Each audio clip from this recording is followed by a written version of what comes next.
बिस्मिल्लाहिर्रहमानिर्रहीम अस्सलाम वालेकुम। Welcome on BC channel. मैं हूं सैयद बाबर गर्देजी और आज का हमारा टॉपिक है financial statements interpretation and analysis. Financial statement की इंटरप्रिटेशन से पहले हमें फाइनेंशियल इक्वेशन को समझना पड़ेगा। फाइनेंशियल इक्वेशन को समझने से पहले हमें अकाउंटिंग इक्वेशन को समझना ज़रूरी है। अकाउंटिंग इक्वेशन हमारी होती है, अकाउंटिंग प्रिंसिपल है एसेट प्लस एक्सपेंस बराबर हैं आपके लाइबिलिटी के, इक्विटी के और रेवेन्यू के। रेवेन्यू और एक्सपेंडिचर आपका प्रॉफिट एंड लॉस में चला जाता है, प्रॉफिट एंड लॉस से रिलेट कर रहा होता है। तो बैलेंस शीट की आपकी जो एक्चुअली आपकी अकाउंटिंग इक्वेशन बनती है वो होती है asset is equal to liability plus owner equity. तो फाइनेंशियल इक्वेशन भी इसी के साथ मैच कर रही होती है। जितने आपके एसेट्स होते हैं वो आपके रिसोर्सेज को ज़ाहिर कर रहे होते हैं। तो हम ये कह सकते हैं कि बिजनेस रिसोर्सेज आपके तमाम के तमाम आपके एसेट्स शो कर रहे होते हैं बिजनेस रिसोर्सेज को। और दूसरी साइड पे आपकी फाइनेंसिंग होती है। फाइनेंसिंग मीन कि मनी, पैसा कि जो हमारी लाइबिलिटी या इक्विटी की सूरत में ये डेट फाइनेंसिंग हम कर रहे होते हैं या इक्विटी फाइनेंसिंग कर रहे होते हैं। तो कारोबार में जो भी लाइबिलिटीज़ या इक्विटीज़ होती हैं वो फाइनेंसिंग को शो कर रही होती हैं। वो अगर डेट की सूरत में होंगी, लाइबिलिटीज़ होंगी तो उनको डेट फाइनेंसिंग कहेंगे। अगर इक्विटी होगी जो है वो आपका बिजनेस रिसोर्सेज के लिए हमें पैसे की ज़रूरत होती है।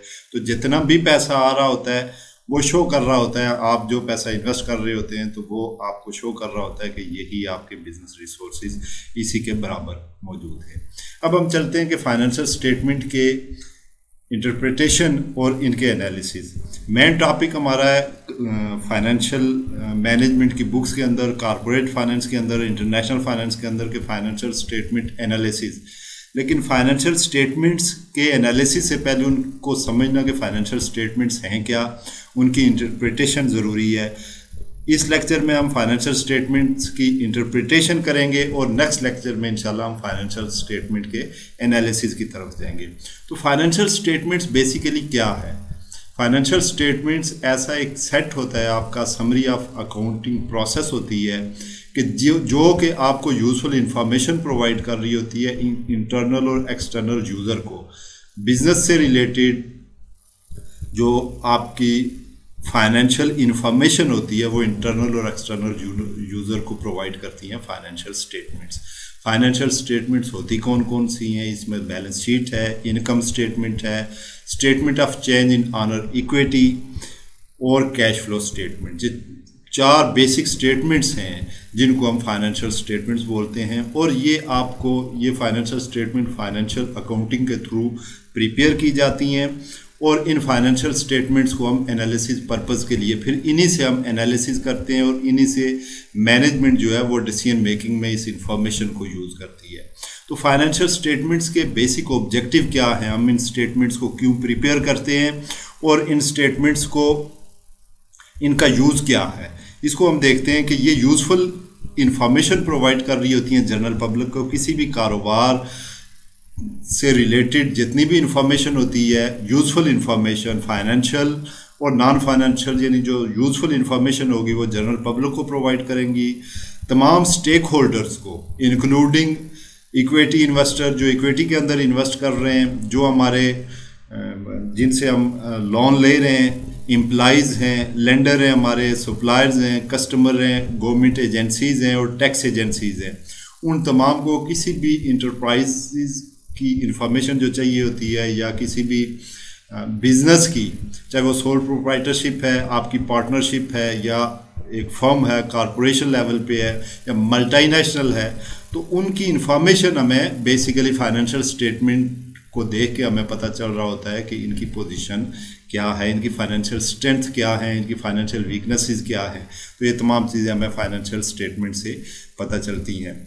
नेक्स्ट अब हम देखेंगे कि फाइनेंशियल स्टेटमेंट में अब वन बाय वन हम इनको इंटरप्रिटेशन इनकी करते हैं, देखते हैं कि ये क्या क्या हैं। सबसे पहले आती है आपकी बैलेंस शीट। बैलेंस शीट को हम फाइनेंशियल पोजीशन भी कहते हैं, यानी ऐसी स्टेटमेंट कि जो on a specific date business की फाइनेंशियल पोजीशन को जो शो करती है उसको हम कहते हैं बैलेंस शीट। यानी बिजनेस की फाइनेंशियल पोजीशन को जो चीज़ शो कर रही होती है उस स्टेटमेंट को हम बैलेंस शीट कहते हैं। अब बैलेंस शीट के अंदर एसेट्स होते हैं, एक साइड पे एसेट्स हैं और एक साइड लेफ्ट हैंड साइड के ऊपर एसेट्स आते हैं। अब एसेट्स क्या हैं? एसेट्स आपके इकोनॉमिक एंड बिजनेस रिसोर्सेज हैं that are use in generating revenue for the organization. Organization के लिए जो रेवेन्यू जनरेट किया जाता है उनको हम एसेट्स कहते हैं। ये टेंजेबल भी हो सकते हैं और इनटेंजेबल भी हो सकते हैं। टेंजेबल जिस तरह इन्वेंट्री है, मशीनरी है, जिन चीज़ों को आप जो विजिबल होती हैं, जिनको देख सकते हैं, आप टच कर सकते हैं। और इनटेंजेबल में कॉपीराइट्स है, पेटेंट हैं, ब्रांड नेम है आपका, वैल्यू है, गुडविल है आपकी, तो ये इनटेंजेबल भी हो सकते हैं। अब हम अगर ब्रॉड सेंस के अंदर हम एसेट्स को कैटेगरी वाइज इनको डिवाइड करते हैं तो 2 कैटेगरी आती है इनकी। पहली है आपके करंट एसेट और सेकंड आप हम इसको डिवाइड कर सकते हैं लॉन्ग टर्म एसेट या फिक्स एसेट के अंदर। अब करंट एसेट क्या है आपके? करंट एसेट आपकी ऐसे एसेट्स जो शॉर्ट टाइम के अंदर विद इन 1 ईयर जिनको easily convertible into cash without losing values, उनको हम कहते हैं कि ये हमारे करंट एसेट्स हैं। जिनकी एग्जांपल है जी, कैश है, मार्केटेबल सिक्योरिटी है, अकाउंट रिसीवेबल है, प्रीपेड एक्सपेंसेस है, इन्वेंट्री है, ये तमाम प्रीपेड एक्सपेंडिचर। इसी तरह अक्रूड इनकम है अगर आपकी कोई, या आउटस्टैंडिंग इनकम जिसको हम कहते हैं, इनकम हम अर्न कर चुके हैं बट अभी तक हमें रिसीव नहीं हुई, तो ये तमाम चीज़ें हमारी ये करंट एसेट के अंदर आती हैं। इसी तरह से इन्वेंट्री डिफरेंट नाम है, जो ब्रिटिश सिस्टम के अंदर क्लोजिंग स्टॉक भी इसे कहते हैं, क्लोजिंग बैलेंस ऑफ मटेरियल भी इसे कहा जाता है, तो डिफरेंट नाम है। इसी तरह जिस तरह आपके अकाउंट रिसीवेबल हैं या डेटर हम उन्हें बोलते हैं, नोट रिसीवेबल हैं, बिल रिसीवेबल कहते हैं हम उन्हें। ब्रिटिश और अमेरिकन सिस्टम में डिफरेंट नाम हैं इनके, तो ये सेम लाइक चीज़ें होती हैं। जिस तरह अकाउंट रिसीवेबल है तो वहाँ पे डेटर बोले जाते हैं ब्रिटिश के अंदर और अमेरिकन के अंदर अकाउंट रिसीवेबल बोले जाते हैं। इसी तरह हमारे फिक्स एसेट या लॉन्ग टर्म एसेट हैं जिनमें फर्नीचर एंड फिक्सचर है, प्लांट एंड मशीनरी है, ऑफिस इक्विपमेंट है, बिल्डिंग है, लैंड, टूल्स, व्हीकल, ट्रेडमार्क, गुडविल्स। तो ये वो चीज़ें हैं कि जिनको हम एसेट की कैटेगरी के अंदर रख सकते हैं। ये बिज़नेस के एक्चुअल रिसोर्सेज होते हैं जिनसे बिज़नेस, इनमें पहला पोर्शन जो है वो आपका करंट एसेट जो है ये, और करंट लाइबिलिटीज़ को हम देखेंगे, ये वर्किंग कैपिटल को एड्रेस कर रहे होते हैं। ये ऑपरेटिंग सर्किट जो है आपका, जहाँ से आपका ऑपरेटिंग सर्किट को ये कर रहे होते हैं। और फिक्स एसेट जो है ये आपके इन्वेस्टमेंट पोर्शन को बता रहे होते हैं। ऑपरेशन साइकिल जो है उसको हम आगे कैश फ्लोज के अंदर भी देखेंगे। इसी तरह नेक्स्ट वन हमारी आती है लाइबिलिटी साइड। लाइबिलिटी वाली साइड के ऊपर इसी तरह हम देखते हैं तो उसमें हमारे करंट लाइबिलिटीज़ में बैंक ओवरड्राफ्ट, क्रेडिट बैलेंस हैं, बैंक लोन है शॉर्ट टर्म जो लेस देन 1 ईयर होते हैं।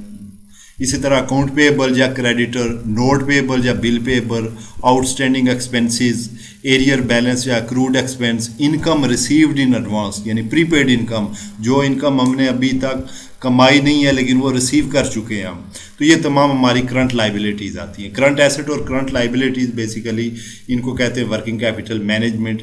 ये हमारे शॉर्ट टर्म में हमें दे रहे होते हैं, जो कैश का सर्किट होता है, टोटल हमारा जो कैश इनफ्लो और आउटफ्लो होती है वो हमें इन करंट एसेट और लाइबिलिटीज़ से हम देख रहे होते हैं। इसी तरह आपकी लॉन्ग टर्म लाइबिलिटीज़ है, मीडियम और लॉन्ग टर्म लोन है, आपके एडवांसेस हैं, अदर लॉन्ग टर्म लाइबिलिटीज़, ये आपकी शो कर रही होती है बैलेंस शीट पर। इसके बाद ऑनर इक्विटी है, ये वाला पोर्शन जो करंट लाइबिलिटीज़ और लॉन्ग टर्म लाइबिलिटीज़ हैं, ये आपकी डेट फाइनेंसिंग को शो कर रहे होते हैं। और ऑनर इक्विटी के अंदर प्रेफर्ड स्टॉक है, कॉमन स्टॉक है, रिटेन अर्निंग है, अप्रोप्रिएट और अनअप्रोप्रिएट, तो ये आपकी शो कर रही होती हैं इक्विटी फाइनेंसिंग को। तो बेसिकली जो आपकी बैलेंस शीट है इसका एक साइड आपके रिसोर्सेज को शो कर रहा होता है और दूसरी साइड आपकी टोटल फाइनेंसिंग को शो कर रहा होता है।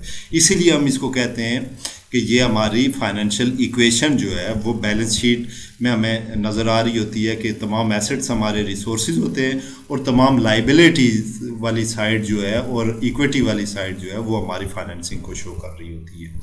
तो बैलेंस शीट है ये, इसको हम फाइनेंशियल पोजीशन यानी ऐसी स्टेटमेंट के जो ऑन अ स्पेसिफिक डेट को किसी भी बिजनेस की फाइनेंशियल पोजीशन को शो करे उसे हम बैलेंस शीट कहते हैं।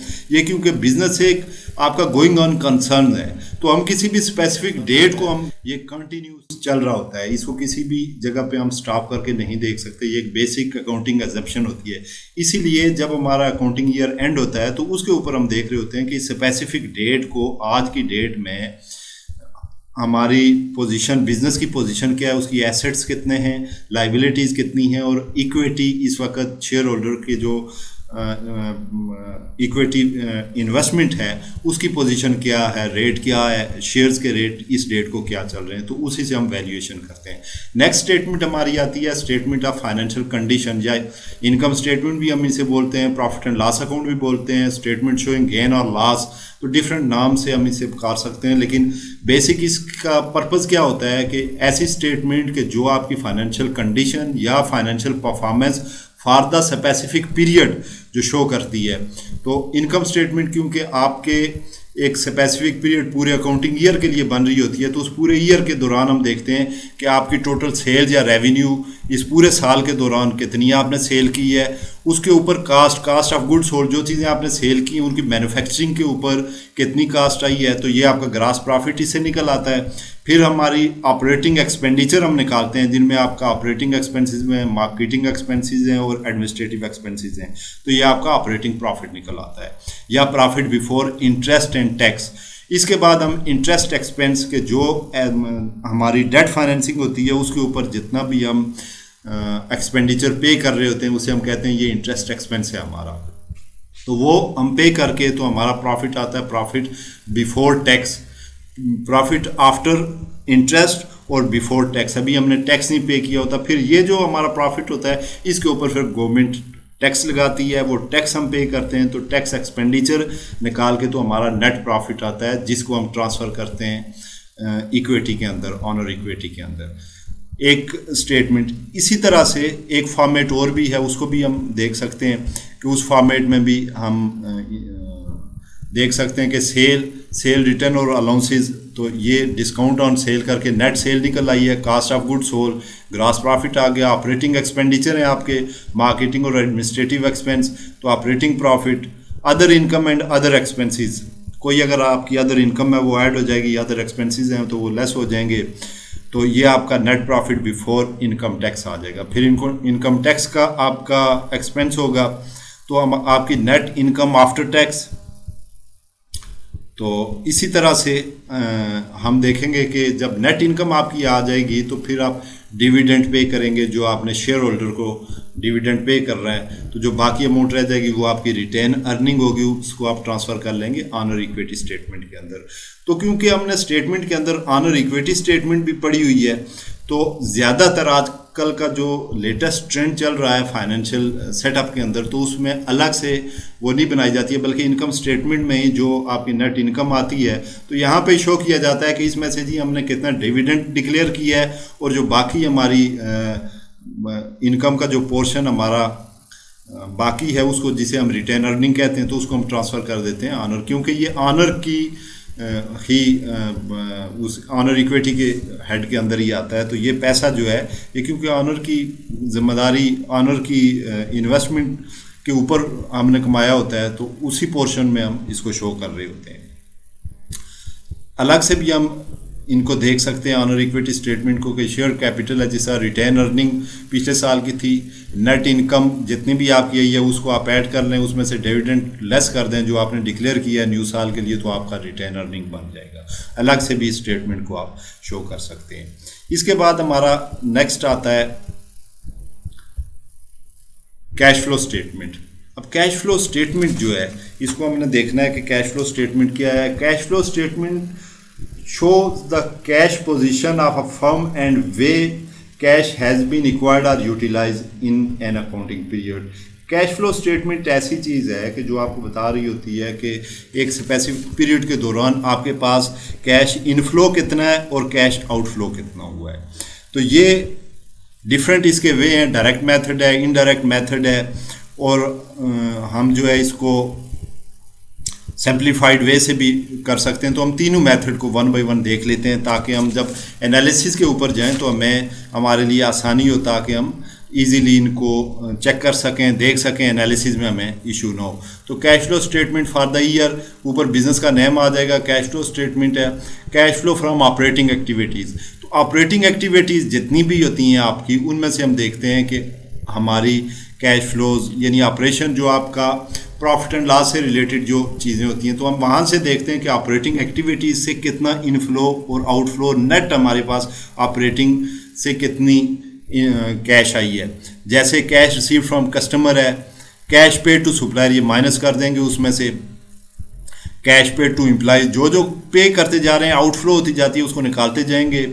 और जो आपकी non net cash from operating activity से हमने देखा है कि हमारी इतनी कैश आई है ऑपरेटिंग एक्टिविटी से, कैश इनफ्लो और आउटफ्लो जो हमने की है। इसी तरह से cash flow from investing activities, जो आप फिक्स एसेट के ऊपर जितनी भी आप इन्वेस्टमेंट करते हैं या एसेट्स को आप सेल करते हैं और उसके ऊपर आपको गेन या लॉस होता है, तो उसमें से जो भी नेट पोर्शन आपका होगा, जैसे हमने purchase of plant and property equipment हम करते हैं तो ज़ाहिर कैश आउटफ्लो हो रही होती है, इसको माइनस करते हैं। प्रॉपर्टी को सेल करते हैं, अगर इक्विपमेंट को सेल करते हैं, proceed from sale of equipment, तो वो कैश इनफ्लो हो रही होती है, तो उसको ऐड ऑन करेंगे। तो ये हमारी net cash use in investing activities.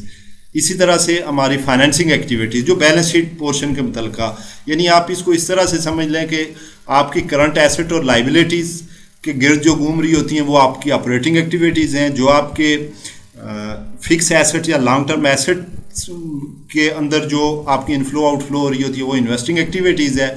और जो आपकी लाइबिलिटी वाली साइड, फाइनेंसिंग वाली साइड पे हो रही है, चाहे वो आपकी लॉन्ग टर्म लाइबिलिटीज़ के अंदर मूवमेंट हो रही है या आपके ऑनर इक्विटी के अंदर मूवमेंट हो रही है, तो उनको हम फाइनेंसिंग कैश इनफ्लो आउटफ्लो हम फाइनेंसिंग एक्टिविटीज़ कहते हैं। Proceed from sale of common stock से जो पैसा आ रहा है वो ज़ाहिर इनफ्लो है। हम लोन ले रहे हैं, लॉन्ग टर्म लोन ले रहे हैं, वो इनफ्लो है। अगर पेमेंट कर रहे हैं तो वो हमारी आउटफ्लो है। डिविडेंड जो पे करते हैं वो आउटफ्लो है। तो इस तरह हमारी net cash use in financing activities आ जाएगी। तो ये हमारा नेट आ जाएगी हमारी कि cash and cash equivalent at the beginning of the period कितने थे और एट द एंड हमारे पास। तो ये जो भी इसका रिजल्ट आएगा, तो जो कैश ऑन हैंड आपके पास होगी तो वो एग्जैक्ट इसके साथ मैच करनी चाहिए आपकी। इसी तरह से हम आपकी डायरेक्ट मेथड है, इनडायरेक्ट मेथड, डायरेक्ट मेथड को हमने देखा। इनडायरेक्ट मेथड में हम नेट इनकम से शुरू करते हैं, यानी नेट इनकम या लॉस जो है उसके अंदर हम डेप्रिसिएशन को ऐड कर रहे होते हैं, इसलिए कि ये नॉन कैश आइटम है। इसमें हमें कैश कोई फिजिकली कैश पे नहीं कर रहे होते, ये सिर्फ एक्सपेंडिचर की हद तक हम इसको रखते हैं। इसी तरह टैक्स का जो है हम देख रहे होते हैं कि कॉमन स्टॉक ऑप्शन के ऊपर जो चीज़ें हैं, डेफर्ड टैक्स है। तो जो नॉन कैश आइटम है वो सारी इसके अंदर ऐड ऑन कर देते हैं हम। और उसके बाद इंक्रीज डिक्रीज इन एसेट्स, तो उनको हम देखते हैं कि इंक्रीज या डिक्रीज जो भी हो रही है तो उनकी एडजस्टमेंट इसको करते हैं। तो ये हमारी cash flow from operating activities होगी। इसी तरह से आपकी जो इन्वेस्टिंग एक्टिविटीज़ होगी वो सेम लाइक जो पहले हमने देखा कि आपकी जो कैपिटल के अंदर, फिक्स कैपिटल के अंदर जो भी मूवमेंट होगी, और इसी तरह से आपकी जो लॉन्ग टर्म लाइबिलिटीज़ और इक्विटी के अंदर जो मूवमेंट होगी वो हमारी फाइनेंसिंग एक्टिविटीज़ होगी। इसको हम एक और वे से भी कर सकते हैं, उसको हम कहते हैं कि सिंप्लीफाइड कैश फ्लो स्टेटमेंट। तो operating receipt minus operating payment, तो ऑपरेटिंग कैश फ्लो आ गई। उसमें हम कैपिटल एक्सपेंडिचर को लेस करेंगे, फिक्स एसेट का डिस्पोजल जो है उसको ऐड करेंगे, ज़ाहिर है वो कैश इनफ्लो है, तो free cash flow before tax आ जाएगा। इसमें आप financial expense, net of financial income की एडजस्टमेंट करेंगे। कॉर्पोरेट इनकम टैक्स और प्रोसीड फ्रॉम शेयर इशू वो आपकी इनफ्लो होगी। डिविडेंड आपका आउटफ्लो होगा, तो ये नेट आपकी डिक्रीज इंक्रीज इन डेट आ जाएगी। With repayment of borrowing, net new bank and other borrowers, change in marketable security है, change in cash and cash equivalent है, तो ये भी आपकी नेट डिक्रीज इन डेट। तो ये सिंप्लीफाइड कैश फ्लो स्टेटमेंट इस तरह से भी आप बना सकते हैं। तो ये चार हमारी बेसिक स्टेटमेंट्स थी, इनको हमने सीखा, इनको समझा कि इनमें क्या क्या चीज़ हुई, क्या क्या इनके हेडिंग्स हैं, कौन कौन सी चीज़ें, कौन कौन सी स्टेटमेंट किन किन पोर्शन को, आपके फाइनेंशियल पोर्शन को, स्टेटमेंट्स के फाइनेंशियल पोर्शन को कवर कर रही हैं। तो नेक्स्ट इंशाल्लाह हम इनके एनालिसिस की तरफ जाएंगे। हम कैश स्टेटमेंट्स जो है, फाइनेंशियल स्टेटमेंट्स जो भी हैं उनके एनालिसिस हम देखेंगे कि एनालिसिस कितनी तरह के होते हैं, उनको किस किस तरह से हमने, तो इंशाल्लाह नेक्स्ट लेक्चर के अंदर हम